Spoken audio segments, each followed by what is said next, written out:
সৃষ্টি না করলে আসমান জমিন ফেরেশতা নজরুল দুনিয়া আখিরাত লৌহ কলম আরশ কুরসি জিন ইনসান মানব দানব মাখলুকাত গাছপালা বৃক্ষরাজি নবুলতা চন্দ্র সূর্য নিদ্রা আল্লাহ কিছু সৃষ্টি করতেন না।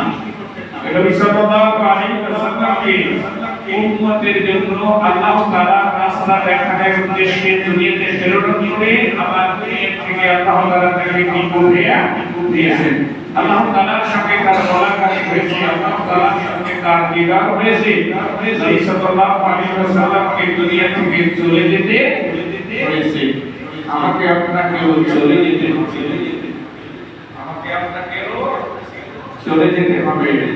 এটা আমার আপনার মাথায় রাখতে হবে। যে কোনো সময় আমাকে আপনাকে চলে যেতে হবে, যে কোনো সময় আমাকে আপনাকে দুনিয়া ত্যাগ করতে হবে, যে কোনো সময় আমাকে আপনাকে দুনিয়ার মায়া ত্যাগ করতে হবে, যে কোনো হালাতেই আমাকে আপনাকে আজরাইলের সম্মুখীন হতে হবে। তবে আজরাইল তার কাছে অনুমতি নিয়ে আসে না। আজরাইল আসার সময় কারো কাছে অনুমতি লয় না। আজরাইল কারো কাছে বলে করে আসে না।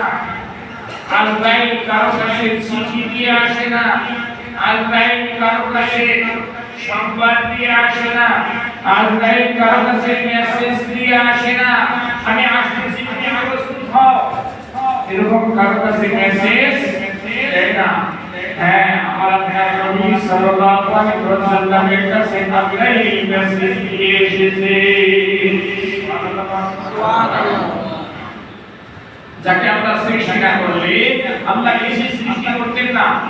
63 বছর বয়সে যার কোনো একটা বিন্দু মাত্র অপরাধ হয় নাই, যিনি একটা গুনাহ করেন নাই, 63 বছর বয়সে যিনি বয়সী কথা বলেন নাই, 63 বছর বয়সে যিনি আল্লাহ তাআলা একটা হুকুমের বিন্দু মাত্র লঙ্ঘন করেন নাই। আল্লাহ যেমনি যেখানে যেইভাবে যেই হুকুমে নির্দেশ করেছেন ওই হুকুম ওইভাবে ওই জায়গায় ওই অবস্থায় পালন করেছেন। সুবহানাল্লাহ। তিনি ছিলেন মুহাম্মাদুর রাসূলুল্লাহ সাল্লাল্লাহু আলাইহি ওয়াসাল্লাম। পৃথিবীর সমস্ত মাখলুক তাকে ভালোবেসেছে। সুবহানাল্লাহ। যাকে যে মাখলুক তাকে ভালোবেসেছে তারা সকলেই সফল হয়ে গেছে। সুবহানাল্লাহ। তার কথা যে মানছে সে দুনিয়া ও আখিরাতে কামিয়াব হয়ে গেছে। তাকে যে আদর্শ হিসেবে গ্রহণ করতে পেরেছে সে দুনিয়া ও আখিরাতে মর্যাদাবান হয়ে গেছে, সম্মানিত হয়ে গেছে। ওই নবী সাল্লাল্লাহু আলাইহি ওয়াসাল্লাম দুনিয়া থেকে চলে গেছে। রব্বে কারীম ফরমান ইন্নাকা মাইয়ুন, নবী আপনাকে মরে যেতে হবে। وإنهم ميتون, পৃথিবীতে যা কিছু আছে সকলকেই মরিতে হইবে। কুল্লু নাফসিন যায়িকাতুল মাউত, মওতের স্বাদ তোমাকে গ্রহণ করিতেই হইবে। তবে কারো জন্য মওত হবে তুহফাতুল মুমিনিনাল মাউত, কারো জন্য মওত হবে শরবত। সুবহানাল্লাহ। কারো জন্য মওত শরবত, নিয়ামত। কারো জন্য মওত আসবে নিয়ামত হিসেবে, আর কারো জন্য মওত আসবে সাকরাতুল মাউত, কারো জন্য মওত আসবে যন্ত্রণাদায়ক হিসেবে। আমার কর্ম অনুযায়ী আমার সামনে মওত হাজির হবে। মালাকুল মওত দয়াল নবী মায়ার নবী সাল্লাল্লাহু আলাইহি ওয়াসাল্লামের সামনে হাজির হবে। মালাকুল মওত হাজির হওয়ার পরে জিবরিল আমিন দয়াল নবী মায়ার নবী সাল্লাল্লাহু আলাইহি ওয়াসাল্লামের দরজায় উপস্থিত হলেন। জিবরিল আমিন প্যারা নবী সাল্লাল্লাহু আলাইহি ওয়াসাল্লামের সঙ্গে দুনিয়ায় দয়াল নবী 63 বছর বয়সে 40 থেকে 63 বছর বয়সে 24,000 বার জিবরিল আমিন সাক্ষাৎ করেছে। জিবরিল আমিন দয়ার নবী মায়ার নবীকে এসে জিজ্ঞেস করলেন মৌতের 4 দিন আগে সোমবারে দয়ার নবী দুনিয়া থেকে বিদায় গ্রহণ করেন শুক্রবার রাত্রে বৃহস্পতিবার দিবাগত রাত্রে জিবরিল আমিন এসে উপস্থিত হইলেন জিজ্ঞেস করলেন ইয়া রাসূলুল্লাহ আপনার শরীরের কেমন অবস্থা দয়ার নবী ডাকিয়া বলেন ভাই জিবরিল শরীরটা ভালো না শরীরে শক্তি পাই না আখেরি জামানার পয়গম্বর আসমান জমিনের সমস্ত মাখলুক যার খিদমত করার জন্য পাগল আসমান জমিনের সমস্ত মাখলুক যাকে ভালোবাসার জন্য পাগল ওই নবীর সামনে জিবরিল আমিন জিজ্ঞাসা করলেন হুজুর আপনার শরীরটা কি অবস্থা দয়ার নবী মায়ার নবী বলেন ভাই জিবরিল শরীরটা বেশি ভালো না বুঝা গেল অসুস্থতা আল্লাহর দেওয়া নিয়ামত কাউকে অসুস্থতা দান করে আল্লাহ গুনাহ মাফের জন্য কাউকে অসুস্থতা দান করে আল্লাহ সতর্ক করার জন্য কাউকে আল্লাহ অসুস্থতা কিসের জন্য সতর্ক করার জন্য তুমি এদিকে যাইও না এই জন্য আল্লাহ সতর্ক করে কাউকে অসুস্থতা দেন আল্লাহ তাকে পরীক্ষা করার জন্য কাউকে অসুস্থতা দান করে আল্লাহ তার গুনাহ মাফ করে দেওয়ার জন্য আমরা দুর্বল শরীর সহ্য করতে পারি না এই জন্য ইজাজত বেশি করি আরে বাবা না অসুস্থতা আমার দেহের ভিতরে যেভাবে আসে আমার নামে একটা গাছে একটা পাতা আছে শাহজালাল গাছে একটা পাতা আছে ওই পাতায় আমার নাম লেখা আছে আমার শরীরে অসুস্থতা হইলে আমার শরীরে অসুস্থতা বোধ করি ওই পাতাটাও অসুস্থ হয় তো নবী বললেন আমার শরীরটা ভালো না দ্বিতীয় দিন শুক্রবারে জিবরিল আমিন আসলেন হুজুর আপনার কি অবস্থা না জিবরিল শরীরটা আরো বেশি দুর্বল দয়ার নবী মায়ার নবী আয়েশা সিদ্দিকা রাদিয়াল্লাহু তাআলা আনহা হুজুর খানায় মসজিদে নামাজে শরীক হতে পারেন না এত দুর্বল করতে পারেন না বাজারে দয়ার নবী যদি অসুস্থ হয় আমাকে আপনাকে অসুস্থ করে বিরাজ করতে পারে সেটা ঠিক কিনা সুতরাং আল্লাহকে বলা যাবে না নবী আইয়ুব আলাইহিস সালাতু ওয়াস সালাম 18 বছর অসুস্থ থাকলেন 18 বছর আগে বলে একটা সেকেন্ডের জন্য আমার মাওলাকে ভুলে না এক সেকেন্ডের জন্য আল্লাহকে ভুলে নাই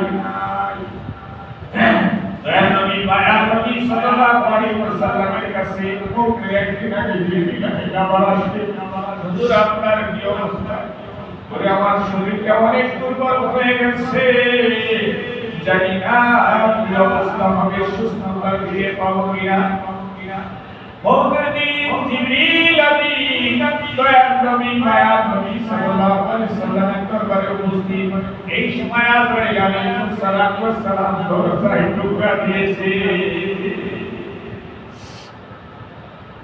আম্মাজি আয়েশা সিদ্দিকার ঘরে আখেরি জামানার পয়গম্বর ফাতেমা রাদিয়াল্লাহু তাআলা দয়ার নবীর কাছে দরজার বাহির থেকে অনুমতি চাইলেন আজরাইল আলাইহিস সালাতু ওয়াস সালাম আখেরি জামানার পয়গম্বর আল্লাহ হাবিব আপনার সাথে সাক্ষাতের জন্য আজরাইল অনুমতি চান মা ফাতেমা রাদিয়াল্লাহু তাআলা নামাজ শুনতে পাইলেন ডাক দিয়ে বলেন আব্বা দরজার উপর থেকে কে যেন আওয়াজ দিতেছে ঘরে আসতে চায় আখেরি জামানার পয়গম্বর বলেন এমন এক ব্যক্তি অনুমতি চাইছে এই ব্যক্তি কারো কাছে আমার জন্য কখনো অনুমতি চায় না আসতে যাও আবার আপনার সামনে এই চোখ দিয়ে দেখেন বা কর্মের চোখ দিয়ে দেখেন, এই চোখ দিয়ে দেখি বা কর্মের চোখ দিয়ে যখন একবার আজরাইল মাঝে পড়ে বাবা, পৃথিবীর যত নাজ নিয়ামত আছে আজরাইলকে দেখার পরে সমস্ত নাজ নিয়ামত আমার জন্য বন্ধ হয়ে যাবে। পৃথিবীর অন্য সব কিছু দেখা হারাম হয়ে যাবে। আজরাইলকে দেখার পরে দুনিয়ার আর কিছু দেখা যাবে না। আজরাইলের কথা শোনার পরে দুনিয়ার আমার সামনে ঢুকবে না। আজরাইল সামনে আসার পরে এই জবান দিয়ে দুনিয়ার আর কোনো কথা চলবে না। সব কিছু বন্ধ হয়ে যাবে। দয়ার নবী মায়ার নবী বলে হাসতে যাও। দয়ার নবী মায়ার নবীর কাছে আজরাইল আলাইহিস সালাম আসবেন, সালাম করলেন। আজরাইল আলাইহিস সালাম ডাক দিয়ে বলে, হাবিবাল্লাহ ইয়া রাসূলুল্লাহ, রব্বে কারীম আপনার কাছে অনুমতি প্রার্থনা করেছে। আল্লাহু আকবার। হুজুর আপনি যদি অনুমতি দেন তাহলে আমি আপনার জান কবজ করব। আপনি অনুমতি না দিলে আমি ফিরে যাইব।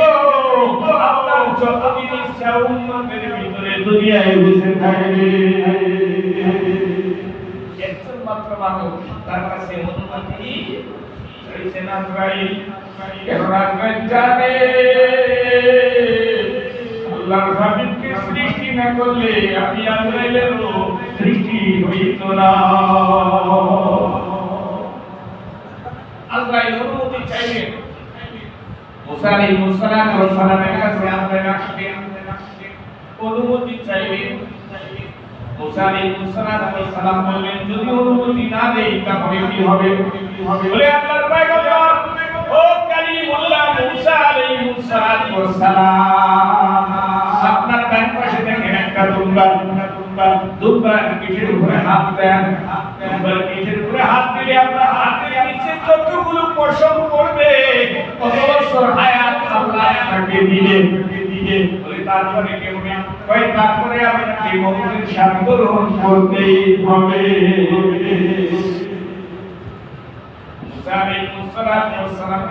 তারপরে মৌতের স্বাদ গ্রহণ করতে হবে। বলে আল্লাহ আপনার সাথে দুনিয়াতে কথা বলছেন নূরের পর্দা অন্তরালে থাকিয়া।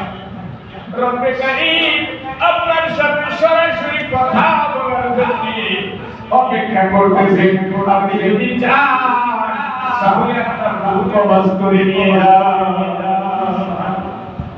কালিমুল্লাহ মুসা আলাইহিস সালাম বলেন, এত বছর হায়াত পাওয়ার পরেও হাতের নিচে যখন কোনো পশম পড়বে, এতগুলো হায়াত পাওয়ার পরেও যেহেতু মওত হবে, এরপরে তুমি আসবা আমার কবজ করবা। তোমার সাথে ধাক্কা ধাক্কি ঠেলাঠেলি নাই, আমার মাওলার সাথে আমাকে দিদার করে মুসা আলাইহিস সালাম ঠেলাঠেলি করলেন না। রাসূলুল্লাহ সাল্লাল্লাহু আলাইহি ওয়াসাল্লামের কাছে আজরাইল আলাইহিস সালাম উপস্থিত। আখিরি জামানার পয়গম্বর জিবরিল আলাইহিস সালামের দিকে তাকাইলেন। জিবরিল আমিন চোখের ইশারায় বললেন, ইয়া হাবিবাল্লাহ আপনি যদি 1000 বছর দুনিয়ায় থাকে, লক্ষ বছর দুনিয়ায় বেঁচে থাকে, এরপরেও একদিন কুল্লু মান আলাইহা ওয়ায়াবকা ওয়াজহু রাব্বিকাল জালালি ওয়াল ইকরাম। আরশে মহল্লার মালিক ব্যতীত আর কেউ থাকবে না। জীবিত থাকবে না, আজরাইলও জীবিত থাকবে না। আল্লাহর সৃষ্টি আরশের নিচে যত প্রাণী আছে সমস্ত প্রাণীর মৌতের স্বাদ গ্রহণ করতে হবে। আপনাকে মৌতের পেয়ালা গ্রহণ করতে হবে। তবে আল্লাহর হাবিব আমার রব্বে কারীম আপনার সাথে মুলাকাত করার জন্য বড় আগ্রহী হয়ে বসে আছে। আল্লাহ মাওলা কারীম আপনার সাথে মুলাকাত করার জন্য আগ্রহী হয়ে বসে আছে। সুবহানাল্লাহ। নবী মায়ার নবী সাল্লাল্লাহু আলাইহি ওয়াসাল্লাম বলেন, আল্লাহুম্মা বিরফিকিল আলা। ভাই জিবরাইল, আমার মাওলা আমার সঙ্গে সাক্ষাতের জন্য বসে আছে, অপেক্ষা করতেছে, আগ্রহী হয়ে বসে আছে। আমি দুনিয়াতে আর থাকতে চাই না, আমাকে মাওলা এখানে কাছে যাওয়ার অনুমতি দিয়ে দিলাম। ব্যবস্থা করো। আর একটা বিষয় আমি জানতে চাই, আমার উম্মতের কি উপায় হয়? আমার উম্মতের কি উপায় হবে?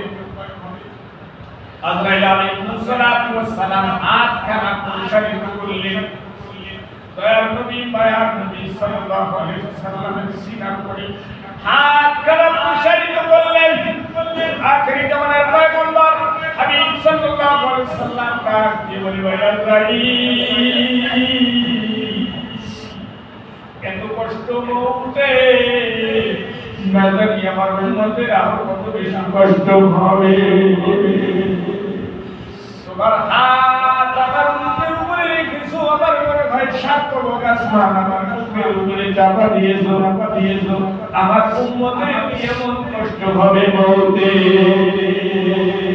আলাইহিস সালাতু ওয়াস সালাম ডাক দিয়ে বলেন, যারা আপনার উম্মত হবে, আমার মাওলার পাগল যারা হবে, তাদের জন্য মাওলা কারীম কোরআনে ঘোষণা করেছে, ইয়া আইয়ুহান নাফসুল মুতমাইন্নাহ ইরজিই ইলা রাব্বিকি রাদিয়াতাম মারদিয়া। ও আল্লাহর গোলাম, আল্লাহর পাগল, আল্লাহর বন্ধু যারা হবে, মাওলার সঙ্গে দিদারের জন্য আল্লাহর দিকে অগ্রসর হতে থাকবে। ইলা রাব্বিকি, তোমরা তোমার প্রভুর দিকে প্রত্যাবর্তন করো। রাদিয়াতাম মারদিয়া, আল্লাহ তোমাদের প্রতি সন্তুষ্ট, তোমরাও তার প্রতি রাজি হয়ে যাও। মুমিন বান্দা মাওলাই কারীমের সঙ্গে সাক্ষাতের জন্য আল্লাহ ডাক দিবে, আমাকে আপনাকে আল্লাহর ডাকে সাড়া দিয়ে চলে যেতে হবে। তবে আমি আপনি চাই আমার মৌজের মাওলার জিকিরের মালাতে হয়। দয়ার নবী মায়ার নবী সাল্লাল্লাহু আলাইহি ওয়াসাল্লাম দুনিয়া থেকে বিদায় নিবে, দুনিয়ার সব কিছু ভুলে গেছে, উম্মতকে ভুলে না। উম্মতকে নবী ভুলেন নাই, আর আমি ওই নবীর উম্মত, নবীকে ভুলে আছি। নবীর সুন্নাত আমার সাথে নাই, আমার মাথায় নবীর সুন্নাত নাই, মুখে নবীর সুন্নাত নাই, গায়ে নবীর সুন্নাত নাই। প্রতিদিন 12 রাকাত সুন্নাত নামাজ, আমার সুন্নাতের খবর নাই। সুন্নাত নামাজ পড়তে আসছি আমি নবীর উম্মত, 10 রাকাত সুন্নাত নামাজ পড়তে পাই, আমার সুন্নাতের খবর নাই। উম্মত হতে হলে সুন্নাত লাগবে। উম্মত হতে হলে কি লাগবে? সুন্নাত ব্যতীত উম্মত হওয়া যায় না। কলেমা ব্যতীত বান্দা হওয়া যায় না, বন্দেগী ব্যতীত বান্দা হওয়া যায় না, সুন্নাত ব্যতীত উম্মত হওয়া যায় না। কলেমা তৈয়্যিবার দুইটি অংশ। কলেমা তৈয়্যিবার কয়টি অংশ? লা ইলাহা ইল্লাল্লাহ মুহাম্মাদুর রাসূলুল্লাহ। প্রথম অংশটা মাওলাই কারীমের প্রতি ঈমান, দ্বিতীয় অংশ মুহাম্মাদুর রাসূলুল্লাহ সাল্লাল্লাহু আলাইহি ওয়াসাল্লামের তরিকা অনুযায়ী নিজের জীবন পরিচালনা করা। একটা আছে আর একটা নাই। কলেমা লা ইলাহা ইল্লাল্লাহ সে মুহাম্মাদুর রাসূলুল্লাহ নাই, উনি কলেমা আল্লাহর নাম রাসূলুল্লাহ লা ইলাহা ইল্লাল্লাহ উনিও বলে মাওলানা উনিও মুসলমান না সুতরাং দোনোটা অংশ লাগবে কি লাগবে কলেমার দোনোটা অংশ লাগবে সুতরাং দোনোটা অংশ যদি থাকে কিয়ামতের ময়দানে দয়ার নবী মায়ার নবী সাল্লাল্লাহু আলাইহি ওয়াসাল্লাম সর্বপ্রথম কবর থেকে উঠবেন আনা আউয়াল বাইয়ান শাক্কাল আরদ আমি ওই ব্যক্তি সর্বপ্রথম যার কবর সিনায় ফুটকায় দেওয়ার পরে আমাকে বের করা হবে সর্বপ্রথম আমি দয়ার নবী কিয়ামতের ময়দানে কবর থেকে উঠব সর্বপ্রথম আমি নবী জান্নাতের দরজা খুলব আনা আউয়ালু মান ইয়াকরাউ বাবাল জান্নাহ আমি ওই ব্যক্তি সর্বপ্রথম যে জান্নাতের দরজা খুলবে আনা সাহিবুল লাওয়াহিল হামদ আমি ওই ব্যক্তি হাশরের ময়দানে আমার হাতে আল্লাহ তাআলার প্রশংসার ঝান্ডা থাকবে ওয়াল আদাবু মা বাদাহু তাহতাল লাওয়াহি আদম আলাইহিস সালাতু ওয়াস সালাম থেকে কিয়ামত পর্যন্ত যত মানুষ আসবে সমস্ত মানুষগুলো নবীর প্রশংসার ঝান্ডা নিচে অবস্থান করবে